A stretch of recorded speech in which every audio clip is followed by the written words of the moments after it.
হয়েছে, ওনাকে সালাম দিয়েছি, ওনার দোয়া নিয়েছি। আর পরে 25 দিন মতো আমরা রাতে সকাল 6টা পর্যন্ত এখানে থাকতাম। ভাইয়া বলছে যে এখানে থাকতাম। এখন আমরা যারা বাংলাদেশের সাধারণ আপামর জনতা সবাই ওনাকে ভালোবাসে, পছন্দ করে। ওনার এই অবদান অস্মরণীয়।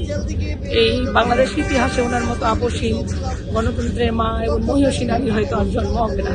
উনি একজন ক্ষণজন্মা মানুষ। উনি শহীদ প্রেসিডেন্ট জিয়াউর রহমানের সহধর্মিণী ছিলেন। উনি অনেক সংগ্রামী, ত্যাগী। ওনার সংগ্রাম ত্যাগ হতো আর কেউ কখনো করার মতো আর মানুষ বাংলাদেশে হয়তো আমরা পাবো না। কিন্তু ওনার যোগ্য উত্তরসূরি আছে, শহীদ প্রেসিডেন্ট জিয়াউর রহমানের যোগ্য উত্তরসূরি জনাব তারেক রহমান। ইনশাল্লাহ আমি আশা করি ভাইয়া হয়তো সব কাটিয়ে উঠবেন। সারা বাংলাদেশের মানুষ আমরা অনেক কষ্ট পাচ্ছি।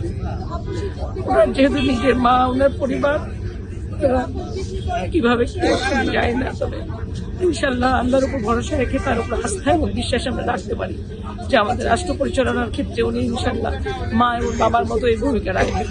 এই প্রত্যাশা ওনার কাছে আমাদের। এবং সারা বাংলাদেশের মানুষ দেখেছে, 1 কোটি মানুষ ওনাকে দেখার জন্য, ওনাকে মানে অভিনন্দন জানানোর জন্য এয়ারপোর্ট থেকে আপনার যে 300 ফিট থেকে শুরু করে সারা ঢাকা শহর বন্ধ হয়ে গেছিল। আপনারা দেখেছেন যান চলাচল অনেক কষ্ট করে উনি এত চেষ্টা করেও করেছেন। আমার নেতাকর্মীরা জেল জুলুমের শিকার হয়েছে। আমার বাবা অসংখ্যবার জেলে গিয়েছেন। আমার বাবাও নাচর উপজেলা বিএনপির সভাপতি, জেলা বিএনপির সিনিয়র